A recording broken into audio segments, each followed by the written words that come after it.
patagalin ang chairman, the one and only Sandro Carlos!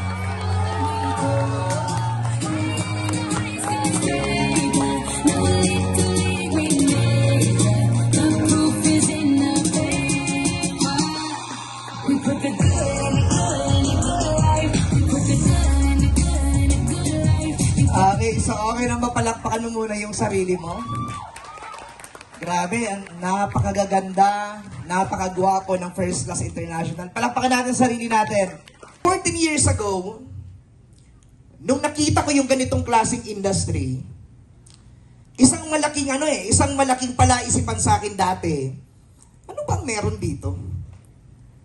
Diba? Even ikaw na nakaupo ngayon dyan, tama ba? Yes! Bago ka, napapaisip ka, paano bang meron dito? Ano bang pwede nating mapala sa business na to?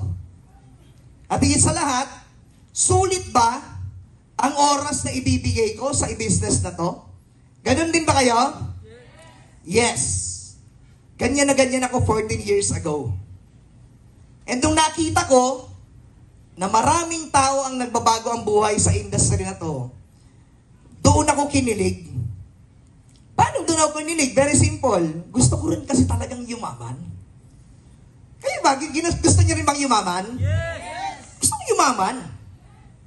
Kung baga kahit sinong taong tanungin mo, lahat gustong yumaman.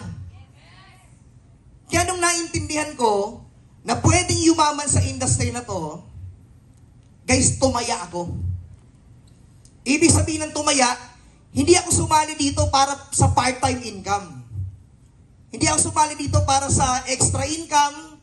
Sumali ako dito para maging super yaman talaga. Yun ang naiintindihan ko nung nakita ko tong business na to. Maganda ba yon? Yes. Alam niyo bakit? Katulad mo, dati rin akong nakaupo sa ganyang klaseng senaryo na yan. Nakikinig ng kwento, diba? Nakikinig ng mga success story, nakikinig ng lesson. At habang nakikinig ako, lagi kong ini-imagine, ano kaya ang mga kwento na ibabagsak ko pag ako naman yung nagsalita sa stage?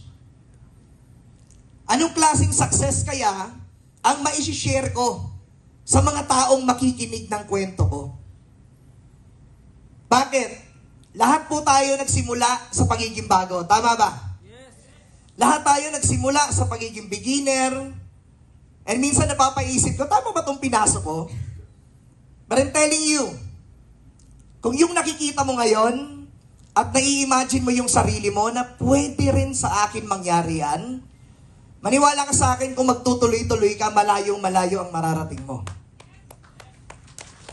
Paano ko nasabi yan? Imagine mo ako mismo nakatayo ako sa stage na to. Eh dati lang naman ako nabimigay ng flyers. Namimigay ng flyers sa Pulanggi. Ayan, sila Doki. Ano yan? Saksi. Namimigay ng flyers. Namumusakal. Na-experience yung iba't ibang klaseng pagdadaanan sa field days. Pero ano yung pinaka nakikita ko nung time na yon? Sabi ng mga speaker, dadaanan lang daw to eh. Sabi ng mga mentor, dadaanan lang daw to eh.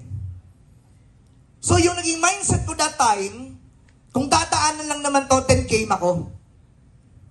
Kung dadaanan lang naman to, may mga challenges, sipag, kaya kong ibigay yan. Bakit usaping sipag? Matagal na akong masipag. Alam ko yan. Kahit sa bahay namin, ang tawag sa akin tamad. Di ba? Paano klaseng sipag? Grade 1 to 40 high school, may daily routine ako. Alas 6 ng umaga, magpapakayod ako ng nyog kasi may karinderya yung lola at lolo ko. After ng school, kailangan kong diligan ng lahat ng halaman sa amin, i-arrange lahat ng plantito ng lolo ko, pakainin ng manok, pakainin ng baboy, magluto ng kaning baboy.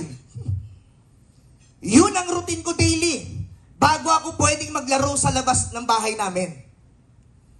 Tapos ang tawag sa bahay namin dati, tamad. Na-imagine mo yan? Tawag sa akin dati tamad, kaya nung nag-network ako, akala ko tamad ako. Kaya nung nakikita ko maraming masipag, dapat mas masipag ako dyan. Kung marami marami nagre-recruit, dapat magre-recruit din ako. Until dumating yung time na realize ko, wala pala talagang masama sa lahat ng nangyayari sa past natin. Pag naintindihan mo yung lesson na binibigay sa'yo sa mga past experience mo, maniwala ka sa akin, you will be unstoppable. Bakit ko nang sabing unstoppable? Nung nag-start akong nag-network, nung sinabi ko na gusto kong baguhin ang buhay ko, ang daming kaibigan ang nawala. Ganon din ba kayo?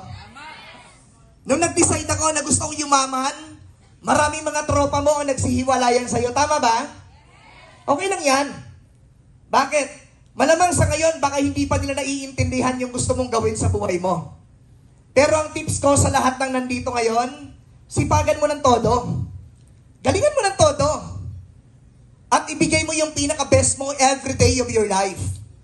Bakit?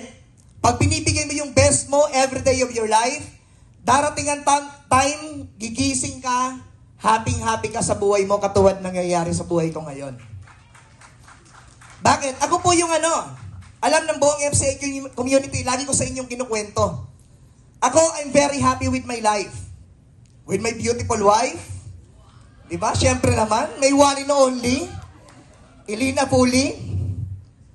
Diba? And siyempre, ang aking mga Disney princess. Nasaan na ba si JY? Tulog na si JC. Hi, JC. Oh, di ba? I'm very happy with my life. Bakit? Ito yung pangakong narinig ko 14 years ago. Ito yung buhay na narinig ko 14 years ago. Kaya nga ako kumapit at nagtuloy-tuloy. Kaya ikaw ngayon, kung may nai-imagine kang buhay mo na pwede mo rin marating, trabahuin mo ng matindi.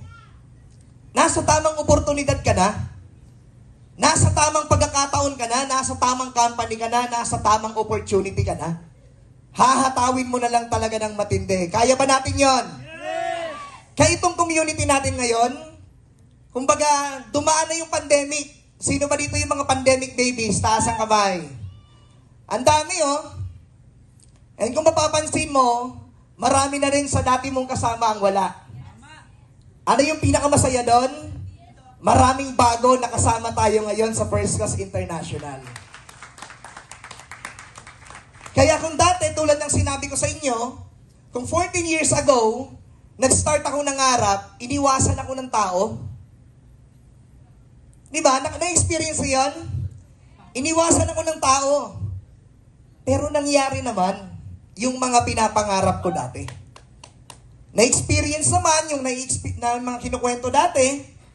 At higit sa lahat, I'm very happy na marami na ang naniniwala ngayon sa vision ni Sandro Carlos. Bakit? Sa mga madalas kong kasama dito, kinukwento ko sa inyo, ang goal ko talaga maging billionaire. Sino yung mga lagi ko nakukwentuhan dito? Ang goal ko maging billionaire. Bakit? For me, nakadedicate ang life ko para magnegosyo. Nakadedicate ang life ko para palakihin ang community na to. Kaya sa lahat ng makakasama ko in the long run, sa lahat ng mga magiging long-term business partner ko, titiyakin ko sa inyo, kung ano yung magkakaroon ako, magkakaroon din kayong lahat. Bakit? Ganun ko guys naiintindihan. Sabi ko nga sa inyo, kami ni Mami, every day of our life, lagi namin pinag-uusapan, paano ba tayo magiging super yaman? Diba? Pasensya na kayo pero yun talaga yung gusto ko eh. Paano ba talaga magiging super yaman? Super yaman na hindi na natin kailangan magsimula sa simula. Super yaman na idudugtong natin kung ano yung ginagawa natin ngayon. And I'm very happy yung tanong na yun, matagal ko nang nasagot at nasa execution na tayo ngayon. Kaya itong mga ginagawa natin ngayon, guys, nagsisimula pa lang tayo. 2023, ang daming lesson na binigay sa community natin. 2023, maraming tao ang sumaya, maraming tao ang lumuha, maraming tao ang nag-level up. Guys, this coming 2024, I'm telling you, sa lahat ng magsisipag, sa lahat, sa loob ng kwarto na to, sisiguraduhin ko sa inyo ang sobrang sarap ng buhay na may experience nyo. Bakit? Ako, sabi ko nga sa inyo, dati na akong masipag, pero lalo akong magsisipag. Lalo kong gagalingan. Bakit? Yung mentor nga natin, si Apren Joseph, sobrang sipag. Wala tayo tayong karapatang magpahinga. Wala tayong karapatang sabing okay na tayo dahil alam natin, malayong malayo pa ang mararating ng First Class International!